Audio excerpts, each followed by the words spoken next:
Mi mamá pensó que podía reemplazar a mi padre con su nuevo novio raro y hacer que le dijera papá, pero no se dio cuenta de que todavía tenía contacto con mi verdadero papá. Tenía 13 años cuando mi madre se comprometió con Ricardo. Papá había sido condenado por homicidio 5 meses antes. Llamó a alguien en el bar, pero ni siquiera estaba tomando. Yo estaba ahí con él. Entró al baño. Luego salió minutos después, luciendo asustado y cubierto de sangre. Gritó para que alguien llamara a la policía, y llegaron rápido. Pero luego, sin decir mucho, lo esposaron y se lo llevaron. La siguiente vez que lo vi fue detrás de las rejas. Nunca tuvo mucho sentido. Papá nunca tuvo un hueso violento en su cuerpo. Juró que no lo hizo, y la forma en que mamá actuó después de su condena me hizo aún más sospechosa. Trajo a Ricardo a casa al instante. El primer día dijo que él era mi nuevo papá, ya que el otro era claramente un monstruo, y me dijo que mi papá era un asesino del que necesitaba alejarme por mi propia seguridad. No estaba segura de qué creer al principio, pero cuando 5 meses después mi mamá me anunció que estaban comprometidos y que necesitaba empezar a llamar a Ricardo papi, me convencí de la inocencia de papá. Por esa época también comenzó. Ricardo se puso cómodo. Empezó a mirarme mientras comía lentamente, diciendo cosas como estás creciendo tan rápido, convirtiéndote en una señorita tan bonita. Lo peor era que mi mamá pensaba que era tierno. Incluso cuando le dije por primera vez que Ricardo me daba escalofríos, me dijo que era dramática. Pero debió haberle dicho lo que dije, porque esa noche, mientras ella dormía, Ricardo entró a mi cuarto. Me agarró la muñeca tan fuerte que dejó marcas y dijo, ¿sabes qué les pasa a las niñas malcriadas que andan de chismosas? Estaba aterrada, pero sabía que no podía confiar en mi mamá contándole. Así que lo mantuve en secreto. También empecé a guardar otro secreto en ese tiempo. Comencé a escribirle cartas a papá. Las escondía entre las páginas de mis libros y las enviaba desde la casa de mi amiga después de la escuela. Papá me respondía a través del sistema de correo de la prisión a una cuenta que creé sin que mamá lo supiera. Las cosas se pusieron muy mal un jueves específico. Llegué a casa de la escuela un día para descubrir que mamá había cambiado mi apellido en todos los registros escolares al de Ricardo sin decirme. Me lo agradecerás cuando seas mayor, dijo. Esa noche Ricardo entró a mi cuarto para celebrar que ahora éramos una familia de verdad y se sentó en mi cama. Puso su mano en mi muslo y dijo que debería estar agradecida de tener un papá que se preocupa. Lo empujé y me encerré en el baño hasta que se fue. Recuerdo escribirle a papá sobre ese incidente. La carta que recibí de él era en papel real esta vez, y partes estaban húmedas y transparentes, casi como si hubiera llorado mientras la escribía. Eso casi me destruyó. Pero afortunadamente había una cosa que esperaba con ansias, la oportunidad de verlo. Se acercaba su cumpleaños, y recuerdo preguntar con entusiasmo a mamá si podía visitarlo. Le dije que sabía que no le gustaba, pero era su cumpleaños, solo ese día, y por unos minutos. Por favor, le dije, pero por supuesto me dijeron que no. En realidad, me dijeron algo aún peor. Mamá dijo que no podíamos ir porque ese mismo fin de semana Ricardo casualmente tenía boletos para una exhibición de autos y esperaba que todos fuéramos juntos. Específicamente pidió que tuviéramos habitaciones de hotel contiguas. Cuando les dije que prefería visitar a papá, mamá explotó. «Es un asesino. No vas a visitar a un asesino». Cuando dije es inocente y sigue siendo mi papá, Ricardo me dio una cachetada mientras mamá miraba. Ella no dijo nada. Me obligaron a ir con ellos ese fin de semana. Y mientras dormía, pasó lo peor. Ricardo se coló. Estaba borracho. Y esta vez no se limitó a solo agarrar mi muslo. Su mano llegó hasta el final.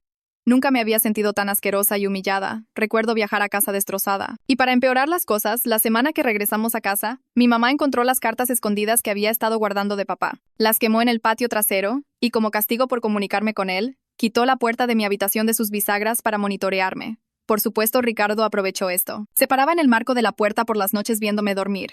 Recuerdo que ese fue mi verdadero punto de quiebre. Recuerdo escaparme a la biblioteca de la escuela después de horas al día siguiente para enviarle un email a papá. Debí haber enviado un email de 1 hora que no tenía sentido porque solo divagué sobre todo. No sabía qué esperaba. Si siquiera quería algo porque estaba tan adormecida. Pero luego 2 semanas después recibí una respuesta de él. Era extensa. Súper extensa. Diciéndome todas las cosas correctas y cómo todo iba a estar bien. Pero había una cosa que destacaba. ¿Revisaste dónde te dije? Me confundí. ¿Revisar dónde? Empecé a revisar cada email que me había enviado. Y fue entonces cuando lo encontré. En uno de los emails más recientes, papá me había dicho que subiera al ático y detrás del radiador. Recuerdo leer ese email el día después de preguntarle a mi mamá si podía ir a visitarlo. Creo que estaba demasiado desconsolada para leer detenidamente, y de alguna manera lo pasé por alto. De cualquier manera, hice una gran nota mental de lo que papá dijo, y esperé hasta que mamá y Ricardo salieran en una cita. Eso pasó la siguiente semana. Mis manos temblaban subiendo al ático con una linterna, y detrás del radiador encontré un diario envuelto en plástico. Lo abrí en la página marcada que papá me dijo.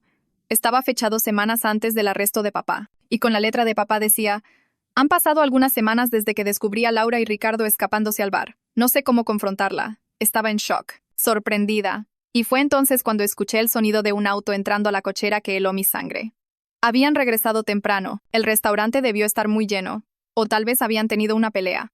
Podía escuchar las puertas del auto cerrándose de golpe y los tacones de mamá haciendo clic en el camino. Mi corazón latía fuerte mientras apretaba el diario contra mi pecho, sabiendo que solo tenía segundos para decidir qué hacer. Escuché los pasos pesados de Ricardo en las escaleras, cada crujido de la madera vieja enviando una sacudida por mi pecho. Mis manos temblaban tanto que casi dejé caer la linterna, su rayo bailando salvajemente por las tablas polvorientas del ático. Metí el diario debajo de mi camisa, la cubierta de cuero fría contra mi piel, y me arrastré hacia la abertura del ático.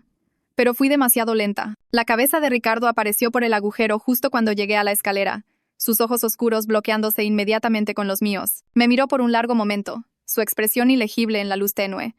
Luego subió el resto del camino, sus hombros anchos apenas cabiendo por la abertura. Retrocedí contra la pared, sintiendo la madera áspera presionarse contra mi columna, el diario presionando contra mi estómago bajo mi camisa. Miró alrededor del ático lentamente, deliberadamente, observando el polvo perturbado que colgaba en el aire como pequeños fantasmas, las cajas movidas cerca del radiador donde había encontrado las cosas escondidas de papá.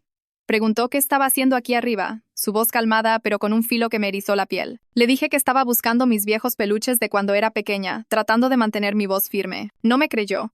Pude verlo en la forma en que su mandíbula se tensó, en la forma en que sus manos se flexionaron a sus lados. Se acercó más y pude oler el vino en su aliento de la cena, mezclado con su colonia que mamá decía era cara pero siempre me hacía sentir enferma. Dijo que era una mentirosa terrible igual que mi padre. Las palabras me golpearon como una cachetada. Luego agarró mi brazo, sus dedos clavándose lo suficientemente fuerte como para dejar moretones, y me jaló hacia la escalera. Tuve que usar mi otra mano para evitar que el diario se cayera de mi camisa, presionándolo fuerte contra mi cuerpo. Mamá estaba esperando al pie de la escalera, sus brazos cruzados y pie golpeando impacientemente.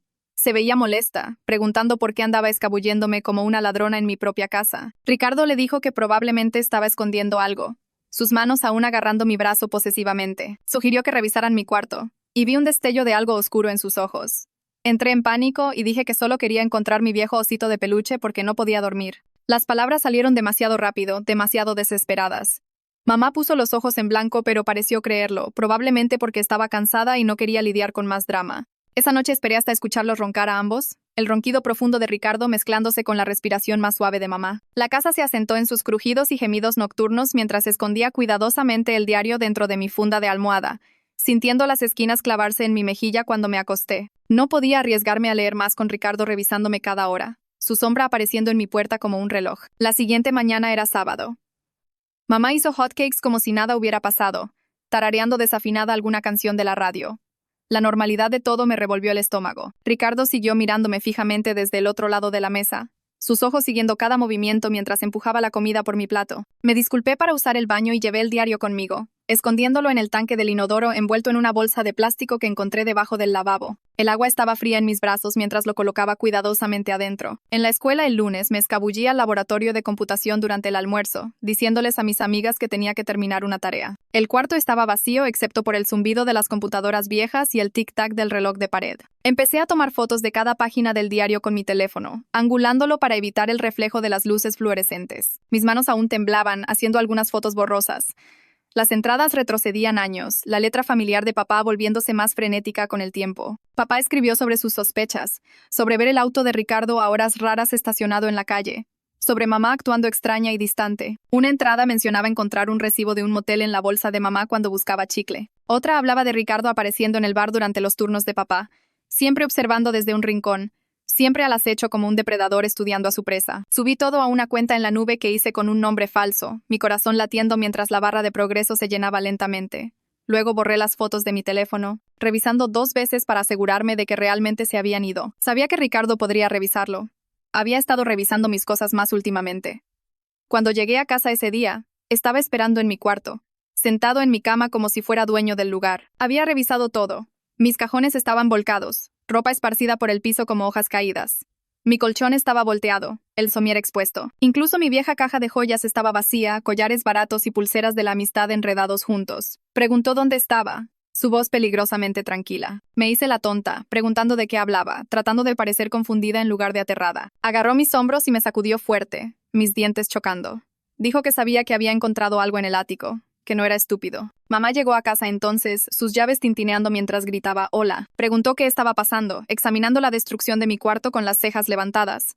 Ricardo mintió suavemente, su comportamiento entero cambiando en un instante. Dijo que me estaba ayudando a reorganizar mi cuarto desordenado, que le había pedido ayuda. Hasta sonrió, esa sonrisa falsa que nunca llegaba a sus ojos.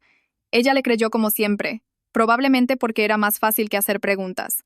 Esa noche en la cena, Ricardo anunció que adelantarían la boda. En lugar del próximo año, sería el próximo mes. Dijo que no podía esperar más para hacer oficial a nuestra familia. Mamá chilló de emoción, aplaudiendo como una niña. Me sentí enferma, el pollo en mi plato de repente luciendo gris y poco apetitoso. Durante las siguientes semanas, Ricardo me vigiló constantemente. Instaló una cámara en el pasillo apuntando a donde solía estar mi puerta, la luz roja parpadeando como un ojo maligno. Empezó a llevarme y traerme de la escuela, no más camión con mis amigas.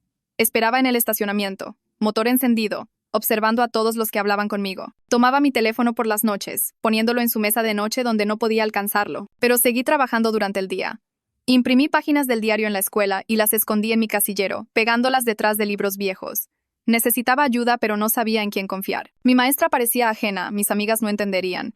Entonces recordé al tío Enrique. Era el mejor amigo de papá desde la prepa, el tipo de persona que aparecía para ayudar sin que se lo pidieran. Habían sido inseparables hasta el arresto de papá. Mamá le había prohibido contactarnos después de eso, diciendo que era una mala influencia, que alentaba las tendencias violentas de papá, pero sabía que eso era mentira. El tío Enrique era un buen hombre que olía a serrín y siempre tenía dulces de caramelo en su bolsillo. Trabajaba en construcción y tenía 3 hijos propios, gemelos y una niña que me llamaba su prima grande. Encontré su número en una vieja libreta de direcciones que mamá había olvidado en el cajón de la cocina, enterrada bajo cupones vencidos y pilas muertas. Lo llamé desde el teléfono público afuera de la escuela durante la clase de educación física, el metal frío contra mi oreja. Le dije a la maestra que me sentía mal y necesitaba aire, agarrándome el estómago para dar efecto. El tío Enrique contestó al tercer timbrazo, su voz áspera suavizándose cuando dije quién era. Hablé rápido, palabras tropezándose unas con otras, diciéndole que necesitaba ayuda, que papá era inocente, que tenía pruebas. Me dijo que fuera más despacio, que respirara. Luego dijo que nos viéramos en la biblioteca pública después de la escuela al día siguiente. Le diría a mi mamá que me vio caminando y me ofreció un aventón si preguntaba. Su voz era firme, tranquilizadora, y por primera vez en semanas sentí que tal vez las cosas estarían bien. Ricardo sospechó cuando dije que me quedaría tarde por un proyecto en grupo. Me interrogó sobre quién estaba en mi grupo, de qué trataba el proyecto, qué maestra lo asignó. Pero mi maestra de historia lo respaldó cuando llamó para verificar, probablemente molesta de ser molestada durante su hora de planeación. Prácticamente corrí a la biblioteca, mi mochila rebotando contra mi columna. El tío Enrique estaba esperando en el estacionamiento en su vieja pickup. La pintura roja desteñida, pero limpia. Se veía mayor de lo que recordaba, con más gris en su barba y líneas más profundas alrededor de sus ojos. Le mostré fotos de las entradas del diario en mi teléfono, deslizándolas rápidamente. Su cara se puso más oscura con cada una, sus nudillos blancos mientras agarraba el volante. Dijo que siempre supo que algo estaba mal con el arresto de papá. La historia nunca tuvo sentido. Demasiados huecos. Demasiado conveniente. Preguntó si aún tenía el diario real. Le dije dónde lo escondí, y asintió con aprobación. Dijo que necesitábamos más que solo las sospechas de papá. Necesitábamos evidencia real, testigos, algo concreto. Conocía a algunas personas que trabajaban en el bar esa noche. Tal vez vieron algo. Recordaron algo que la policía no se molestó en preguntar. Durante las siguientes 2 semanas me reuní con el tío Enrique en la biblioteca 3 veces más. Cada reunión se sentía como una película de espías. Revisando sobre mi hombro, tomando rutas diferentes. Rastreó a Eduardo, quien trabajaba de seguridad esa noche. Eduardo era un tipo grande con ojos amables que recordaba todo. Recordaba a Ricardo estar ahí, lo cual era raro porque Ricardo le había dicho a la policía que estaba en casa toda la tarde viendo tele. Eduardo dijo que vio a Ricardo entrar al baño justo antes que papá, tal vez 30 segundos, pero Eduardo había tenido demasiado miedo de hablar después de que papá fue arrestado tan rápido. Miedo de involucrarse. Miedo de Ricardo, quien tenía conexiones en todas partes. El tío Enrique también encontró a Carolina, quien era la cantinera esa noche. Tenía cabello rizado rojo y una memoria aguda para caras. Dijo que Ricardo había estado viniendo por semanas antes del incidente, siempre preguntando sobre el horario de papá, pretendiendo ser amigable. Pensó que era extraño, pero no le dio mucha importancia en ese momento. La gente preguntaba sobre los regulares todo el tiempo. Recordaba a Ricardo ordenando una bebida esa noche. Un whisky, luego desapareció por un rato antes de que encontraran el cuerpo. Ella había sido quien llamó al 911, sus manos temblando tanto que apenas podía marcar. El avance llegó cuando el tío Enrique habló con Bruno, quien administraba el bar. Bruno era un tipo mayor que había manejado el lugar por 20 años. Bruno mencionó que habían actualizado su sistema de seguridad un mes antes del incidente. La policía solo había tomado las grabaciones de la cámara principal, pero había un sistema de respaldo que grababa el pasillo a los baños. Bruno aún tenía esos archivos en un disco duro viejo en su oficina. Se había olvidado de ellos hasta que el tío Enrique preguntó, el disco juntando polvo detrás de viejas facturas de licor. Nos reunimos en la casa de Bruno para ver las grabaciones. Su sala olía a cigarros y café. Mi estómago estaba hecho nudos mientras Bruno conectaba el disco a su laptop. La marca de tiempo mostraba a Ricardo entrando al baño a las 9:47 de la tarde, caminando casualmente como si tuviera todo el tiempo del mundo. Papá entró a las 9:52 de la tarde, probablemente solo necesitando usar el baño después de su turno. Ricardo salió a las 9:51 de la tarde, revisando su reloj y alisando su camisa. Papá salió a las 9:53 de la tarde cubierto de sangre, gritando por ayuda, su cara una máscara de shock y horror. Estaba claro como el día. Ricardo tuvo 4 minutos solo en ese baño, más que suficiente tiempo para llamar a alguien y armar un montaje. El tío Enrique copió las grabaciones en múltiples memorias USB, sus manos firmes y metódicas. Dijo que necesitábamos ser cuidadosos sobre cómo manejábamos esto. No podíamos simplemente ir a la policía. Ricardo podría tener conexiones ahí y amigos que le debían favores. Necesitábamos construir un caso hermético primero. Me dijo que actuara normal en casa, que no dejara ver que sabíamos algo. Fue la cosa más difícil que había hecho. Pero Ricardo debió haber sentido algo. Tal vez era mala actriz. Tal vez él solo era paranoico. Empezó a ponerse más agresivo. Una noche entró a mi cuarto y se sentó en mi cama, el colchón hundiéndose bajo su peso. La cámara del pasillo no podía verlo desde ese ángulo. Dijo que sabía que había estado escapándome con el tío Enrique. Alguien nos había visto en la biblioteca, probablemente uno de sus cuates que parecían estar en todas partes. Dijo que si no dejaba de hacer lo que estuviera haciendo, mamá podría salir lastimada. Dijo que los accidentes pasan todo el tiempo, su voz casual como si estuviera discutiendo el clima. La gente se cae por las escaleras, los autos tienen problemas de frenos, las fugas de gas pasan. Entendí la amenaza. La sentía sentarse en mi pecho como una piedra fría. Estaba aterrada, pero traté de mantenerme calmada, manteniendo mi respiración pareja. Le dije al tío Enrique en nuestra siguiente reunión, susurrando aunque estábamos solos. Dijo que necesitábamos movernos más rápido.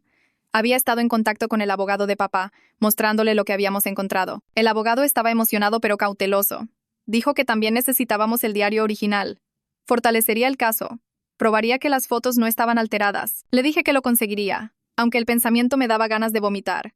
Esa noche esperé hasta las 3 am, viendo los números rojos del reloj cambiar con lentitud agonizante. Me arrastré al baño, mis pies descalzos silenciosos sobre la alfombra. Recuperé cuidadosamente el diario del tanque del inodoro, el plástico aún protegiéndolo. Todavía estaba seco en su envoltura plástica, las palabras de papá a salvo. Lo puse en mi mochila para la escuela, guardándolo en el bolsillo interno con cierre. Pero cuando salí del baño, Ricardo estaba parado en el pasillo como un fantasma.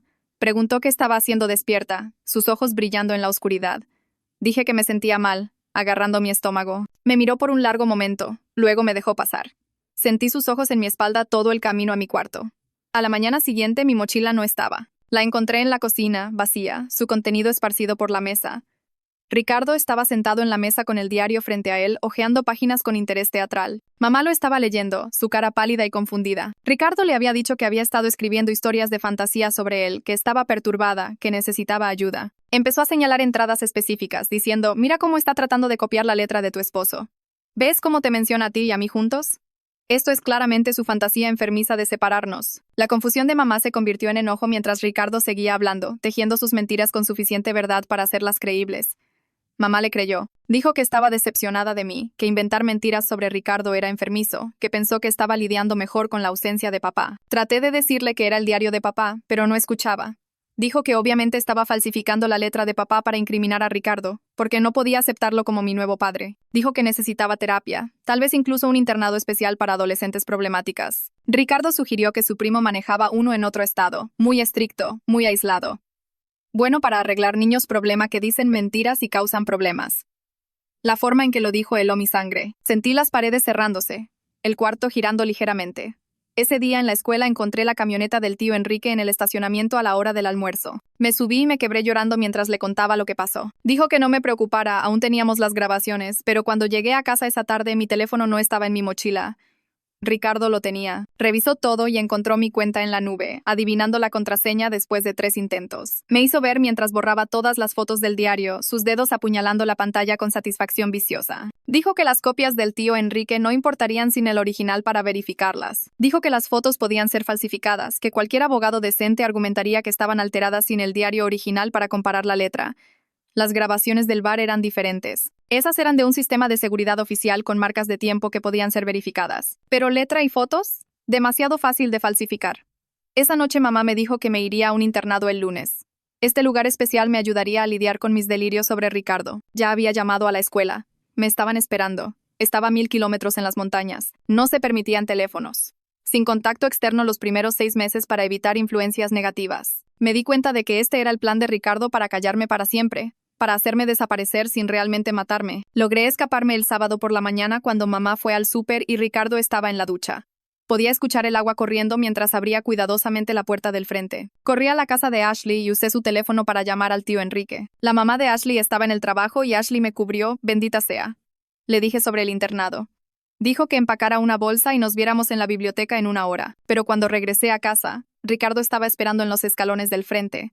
Su cabello aún húmedo. Se había dado cuenta de que me había ido. Me arrastró adentro jalándome del cabello. Mi cuero cabelludo ardiendo.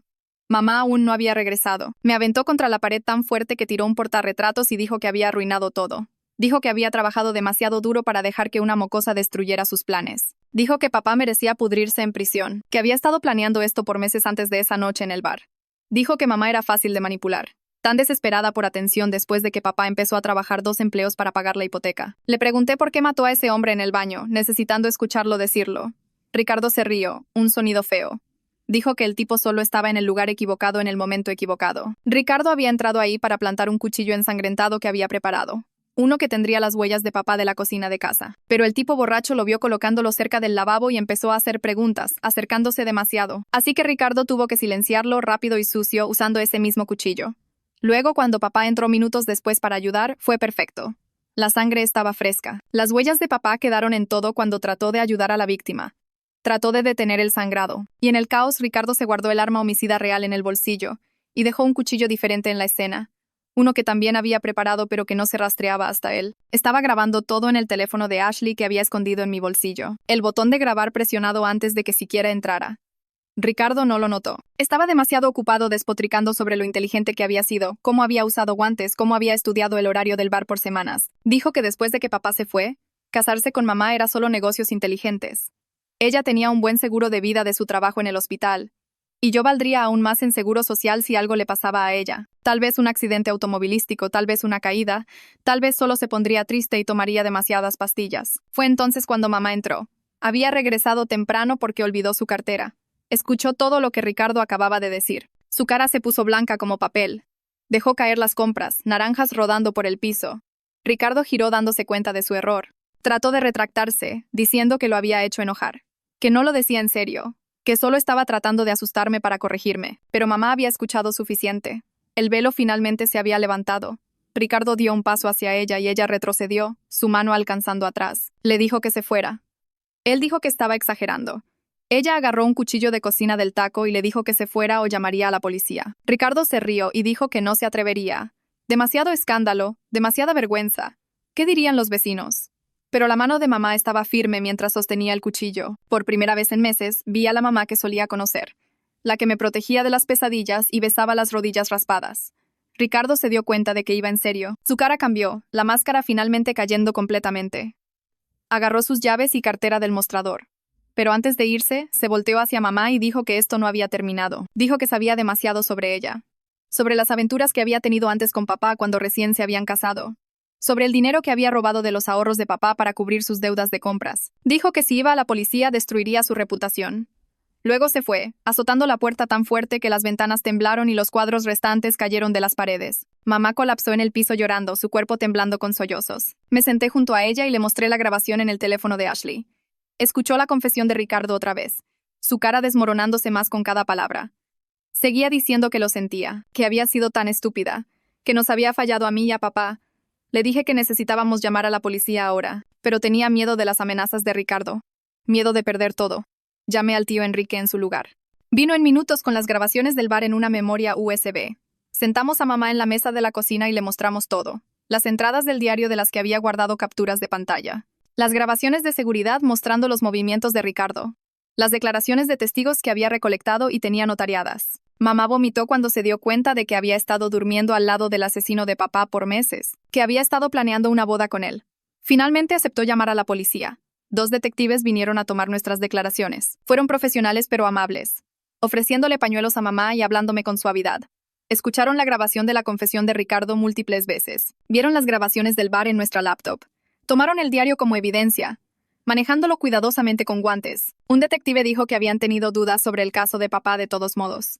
Los forenses nunca habían cuadrado del todo. pero la presión para cerrar el caso había sido intensa. La confesión de Ricardo llenó todos los huecos. Emitieron una orden de arresto para Ricardo esa noche, pero había desaparecido. Su departamento estaba vacío, limpiado a las prisas. Su auto no estaba. La policía dijo que no nos preocupáramos, que lo encontrarían. Pusieron una patrulla afuera de nuestra casa por si acaso. Mamá y yo no dormimos esa noche. Empujamos el sofá contra la puerta del frente y nos sentamos en la sala con todas las luces prendidas, saltando con cada sonido. A la mañana siguiente, el tío Enrique llamó. Había escuchado de sus compañeros de construcción que habían visto a Ricardo en un motel 2 pueblos más allá, tratando de pagar en efectivo por un cuarto. La policía iba en camino. Para el mediodía lo tenían bajo custodia. Había tratado de correr, pero no llegó lejos. Encontraron evidencia en su auto vinculándolo al arma homicida original. Había guardado el cuchillo real todos estos años como algún trofeo enfermo, escondido en una caja fuerte en su cajuela. El cuchillo de la escena del crimen había sido un señuelo, pero el real aún tenía rastros de la sangre de la víctima en las grietas del mango. Ricardo trató de negarlo todo al principio. Dijo que había falsificado la grabación usando inteligencia artificial, que mamá estaba mintiendo para protegerme porque se sentía culpable por papá. Pero la evidencia era abrumadora. Las grabaciones del bar lo mostraban entrando a ese baño. Sus huellas digitales estaban en el arma homicida real una vez que la probaron apropiadamente. Los forenses que no habían coincidido con papá de repente tenían perfecto sentido cuando se aplicaban a Ricardo. Hasta el ángulo de las heridas coincidía con la altura de Ricardo, no la de papá. Enfrentado con todo, Ricardo finalmente se quebró. Confesó completamente a cambio de un trato. Admitió haber planeado todo, haber incriminado a papá, haber manipulado a mamá. Hasta admitió cosas que no sabíamos. Otros crímenes en otros estados. Otras víctimas que habían sido culpadas por cosas que no hicieron.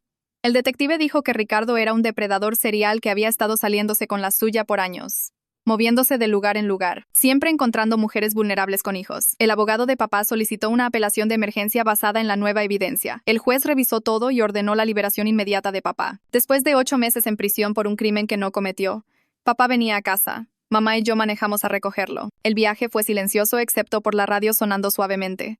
Mamá seguía llorando, secándose los ojos con pañuelos. No sabía qué decir, mi garganta apretada de emoción. Cuando las rejas de la prisión se abrieron y papá salió caminando, se veía más pequeño de lo que recordaba. Más delgado, más viejo. Su cabello más gris que café ahora. Pero sus ojos se iluminaron cuando me vio. Corrí hacia él y lo abracé más fuerte de lo que había abrazado a alguien. Olía diferente, como jabón industrial y tristeza. Pero seguía siendo mi papá, me abrazó y lloró en mi cabello, susurrando que me había extrañado tanto, que nunca dejó de creer que yo sabría la verdad. Mamá se quedó atrás, insegura, retorciéndose las manos. Papá la miró por un largo momento, luego dijo que hablarían después, que ahora solo quería ir a casa. El viaje de regreso fue tranquilo excepto por papá haciendo pequeñas preguntas. ¿Cómo estaba la escuela? ¿Había crecido más alta? ¿Mi restaurante favorito seguía abierto? Preguntas normales de papá que se sentían todo menos normales después de todo lo que habíamos pasado. Llegamos a casa y papá solo se paró en la entrada por un minuto, mirando alrededor como si estuviera memorizando todo. La casa se veía diferente sin las cosas de Ricardo por todos lados. Mamá había tirado cualquier cosa que él hubiera tocado, dejando espacios vacíos raros en repisas y paredes. Papá caminó por cada cuarto lentamente, pasando sus dedos sobre los muebles, levantando portarretratos que mamá no había logrado reemplazar todavía. Esa primera noche fue incómoda al máximo. Papá durmió en el sofá aunque mamá le ofreció su antigua recámara. Lo escuché moviéndose a las 3 am. Probablemente no podía dormir después de meses en una celda. Lo encontré en la cocina haciendo café con manos temblorosas. Nos sentamos en la mesa en silencio hasta que finalmente preguntó si estaba bien. Realmente bien. Le conté sobre Ricardo. Sobre todo. Escuchó sin interrumpir, su mandíbula poniéndose más tensa con cada detalle. Cuando terminé, dijo que lamentaba no haber podido protegerme. Le dije que no era su culpa. Los siguientes días fueron un borrón de abogados y papeleo. El abogado de papá estaba trabajando en limpiar su récord completamente. No solo revocado, se hablaba de compensación por encarcelamiento injusto. Pero papá dijo que no le importaba el dinero. Solo quería su vida de vuelta. Mamá seguía tratando de hablar con él, siguiéndolo por la casa, pero él no estaba listo. Le respondía a sus preguntas con una palabra y encontraba excusas para salir del cuarto. La fecha del juicio de Ricardo se fijó para 6 meses después. El fiscal dijo que con su confesión y toda nuestra evidencia, probablemente conseguiría cadena perpetua sin libertad condicional. Lo habían vinculado a otros 3 asesinatos en diferentes estados, todos con patrones similares. Incriminaría a alguien cercano a la víctima. Luego entraría para consolar a la familia en duelo. El detective dijo que tuvimos suerte, que sus otras víctimas no habían sobrevivido para exponerlo. Volví a la escuela, pero todo se sentía diferente. Los chavos susurraban cuando pasaba. Todos sabían sobre Ricardo y papá para entonces. Ashley se quedó a mi lado, y algunos otros amigos que realmente importaban. Mis maestras eran extra amables, lo cual casi lo hacía peor. No quería lástima, solo quería normalidad. Pero la normalidad se había ido, probablemente para siempre. Papá empezó a trabajar en construcción con el tío Enrique. Trabajo manual, dijo. Ayudaba a despejar su mente. Llegaba a casa exhausto y cubierto de polvo, pero parecía más calmado. También estaba viendo a un terapeuta, un señor que se especializaba en trauma por condena injusta. Papá no hablaba de las sesiones, pero podía ver que estaban ayudando. Dejó de sobresaltarse cuando las puertas se azotaban. Dejó de revisar las cerraduras obsesivamente. Mamá se mudó después de 2 semanas. Rentó un departamento pequeño al otro lado de la ciudad. Dijo que necesitaba espacio para descifrar las cosas. Estaba aliviada honestamente. La tensión cuando ella y papá estaban en el mismo cuarto era sofocante. Lo había traicionado de la peor manera posible. Aunque Ricardo la había manipulado. Algunas cosas no tienen vuelta atrás. Preguntó si quería quedarme con ella a veces, pero dije que no. Necesitaba estar con papá. Los papeles de divorcio llegaron un mes después. Papá los firmó sin leerlos. Solo quería que terminara. Mamá le dio todo. La casa. El auto. Custodia completa de mí. Su culpa la estaba comiendo viva. Empezó a ver a un terapeuta también, tratando de entender cómo había sido tan ciega. Me sentía mal por ella a veces. Pero luego recordaba cómo eligió a Ricardo sobre papá, cómo no me creyó, y la simpatía se secaba. El tío Enrique se volvió un visitante regular en nuestra casa. Traía a sus hijos los fines de semana y hacíamos carnes asadas como en los viejos tiempos. Sus gemelos, Elías y Juan, solo tenían 8. Pero idolatraban a papá. No les importaba su pasado, solo que podía lanzar un balón y contar historias chistosas. Su hija Débora tenía mi edad y nos volvimos cercanas rápido. Entendía lo que era tener tu familia vuelta de cabeza. Su mamá se había ido cuando tenía 10. 3 meses después de que papá salió. Tuve que testificar en una audiencia previa al juicio. El fiscal dijo que mi testimonio ayudaría a asegurar que Ricardo no pudiera alegar locura o coerción. Usé mi vestido más bonito. El azul que papá me compró para mi cumpleaños hace 2 años. Mis manos temblaban mientras juraba decir la verdad. Ricardo estaba sentado en la mesa de la defensa con overol naranja, luciendo más pequeño de lo que recordaba. Trató de hacer contacto visual, pero miré directo al frente. Les conté todo. Sobre las amenazas, los tocamientos, la noche en el hotel. El juez tuvo que llamar a un receso cuando hablé de encontrar el diario de papá porque empecé a llorar muy fuerte para continuar. Papá no estaba permitido en la sala porque podría ser llamado como testigo después. Pero el tío Enrique estaba ahí. Me dio un pulgar arriba desde la galería, recordándome que era valiente. Que podía hacer esto. El abogado de Ricardo trató de hacerme ver como una niña confundida, preguntando si tal vez había malentendido las intenciones de Ricardo. Me mantuve calmada y repetí lo que pasó. Exactamente como pasó. El fiscal mostró la grabación del teléfono de Ashley y la cara de Ricardo se puso gris. Su abogado pidió un trato esa tarde. 25 años a cadena perpetua en lugar de perpetua sin libertad. El fiscal dijo que de ninguna manera. Después de la audiencia, los reporteros trataron de hablar con nosotros afuera del juzgado. Papá me protegió con su cuerpo mientras nos abrimos paso hacia la camioneta del tío Enrique. Gritaron preguntas sobre perdón, sobre seguir adelante, sobre cómo se sentía ver a Ricardo encadenado. No respondimos. No había nada que decir que los hiciera entender. Esto no era entretenimiento, era nuestra vida. Mamá empezó a mandarme cartas. Largas disculpas divagantes sobre cómo falló como madre. Cómo debió haber visto las señales. Leí las primeras y luego empecé a tirarlas sin abrir. Papá dijo que debería considerar perdonarla eventualmente. Por mi propia paz. No la de ella. Pero no estaba lista. Tal vez nunca estaría lista. Había elegido a un monstruo sobre su propia familia. Algunas cosas son imperdonables. El juicio real de Ricardo fue brutal. Trajeron a las familias de sus otras víctimas, mostrando patrón tras patrón de su comportamiento. Una mujer de Arizona testificó sobre cómo él salió con ella después de que su esposo murió en un accidente sospechoso. Tuvo malas vibras y lo dejó. Probablemente salvó su propia vida. Otra familia de Nevada habló sobre su hijo que estaba cumpliendo condena por un asesinato que sonaba exactamente como el caso de papá. El fiscal dijo que estaban reabriendo ese caso también. Papá testificó el día 3. Usó su único traje, el de su boda que había guardado por alguna razón. Habló sobre encontrar el cuerpo, sobre tratar de ayudar, sobre la confusión cuando lo arrestaron. Habló sobre la prisión, sobre perderse mi cumpleaños, sobre escribir cartas que nunca llegaría a leer. Su voz se quebró cuando habló del día que nací. Cómo había prometido protegerme siempre y sentía que había fallado. Ricardo subió al estrado el día 5 contra el consejo de su abogado. Trató de pintarse como víctima de las circunstancias. Dijo que el hombre en el baño lo había atacado primero, pero bajo interrogatorio, su historia se desmoronó. Se contradijo, se enojó, mostró su verdadera cara al jurado. Cuando el fiscal preguntó sobre sus planes para mí y mamá, se rehusó a responder. Su propio abogado lucía derrotado. El jurado deliberó por 2 horas, culpable de todos los cargos. Asesinato, conspiración, fraude, intento de agresión a una menor. La lista siguió. El juez lo sentenció a cadena perpetua sin libertad condicional. Sentencias consecutivas por cada crimen. Ricardo no reaccionó. Solo miró la mesa. Mientras se lo llevaban, me miró una última vez. Lo miré de vuelta, queriendo que viera que no me había quebrado, que yo había ganado. Papá y yo fuimos a su restaurante favorito después. El pequeño lugar mexicano que aún tenía su foto en la pared de cuando era regular.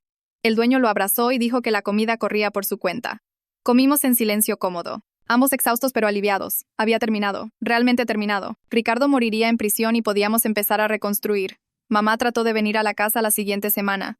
Papá no la dejó entrar. Habló con ella a través de la puerta de tela metálica. Quería disculparse otra vez. Quería intentar terapia familiar. Papá dijo que no. Ese barco ya había zarpado. Ella necesitaba seguir adelante y nosotros también. Lloró y rogó, pero papá se mantuvo firme. Vi desde las escaleras, sin sentir nada. Había tomado su decisión y ahora tenía que vivir con ella. Empecé a ver a una terapeuta también. Una señora llamada doctora Cheryl, que se especializaba en trauma. Me ayudó a procesar todo. Me enseñó que no era mi culpa. Que había sido increíblemente valiente. Algunos días le creía. Algunos días no. Pero lentamente las pesadillas pararon. Dejé de revisar las cerraduras obsesivamente. Dejé de sobresaltarme cuando los hombres caminaban detrás de mí. El progreso vino en pequeños pasos. Papá y yo desarrollamos nuevas rutinas. Desayuno los domingos en la fonda. Noches de películas los miércoles. Ayudar al tío Enrique con proyectos los sábados. Hablábamos más de lo que habíamos hablado antes. De todo. La escuela. El futuro. Me ayudaba con la tarea aunque las matemáticas no eran su fuerte. Venía a cada evento escolar. Aplaudiendo demasiado fuerte en mis mediocres presentaciones de clarinete. Estábamos aprendiendo cómo ser una familia otra vez. Solo nosotros dos. 6 meses después del juicio, papá conoció a alguien. Carolina, la cantinera que testificó. Empezó a venir. Primero solo como amiga. Luego algo más. Hacía reír a papá. Risas reales, no las forzadas que había estado haciendo, me caía bien. No trataba de ser mi mamá, solo me trataba como una persona. Traía comida para llevar y veíamos películas malas. Burlándonos de los huecos en la trama. Papá sonreía más cuando ella estaba cerca. Mamá eventualmente dejó de intentar contactarnos. Escuché de la mamá de Ashley que se había mudado a otro estado. Empezando de nuevo donde nadie conocía su historia. Parte de mí esperaba que encontrara paz. Parte de mí no me importaba. Había sido tan fácil de engañar. Tan rápida para reemplazar a papá. Tal vez Ricardo había visto esa debilidad en ella desde el principio. Tal vez por eso eligió a nuestra familia para destruir. 1 año después de todo, papá consiguió un acuerdo del Estado por encarcelamiento injusto. No millones, pero suficiente para pagar la casa y guardar dinero para mi universidad. Compró una camioneta nueva. Tomó vacaciones a las montañas. Finalmente empezó a vivir otra vez. Siguió trabajando en construcción. Dijo que le gustaba la honestidad de eso. O construías algo bien o no. Sin espacio para mentiras o manipulación. Cumplí 15 esa primavera. Papá me hizo una gran fiesta, probablemente sobrecompensando por los cumpleaños que se perdió. La familia del tío Enrique vino. Carolina estuvo ahí. Hasta algunos chavos de la escuela aparecieron. Teníamos un castillo inflable, lo cual era ridículo para adolescentes, pero nadie se quejó. Papá hizo hamburguesas a la parrilla y contó historias vergonzosas de cuando era pequeña. Por unas horas nos sentimos como una familia normal teniendo una fiesta normal. Esa noche, después de que todos se fueron, papá y yo limpiamos el patio en silencio cómodo. Me agradeció por creer en él.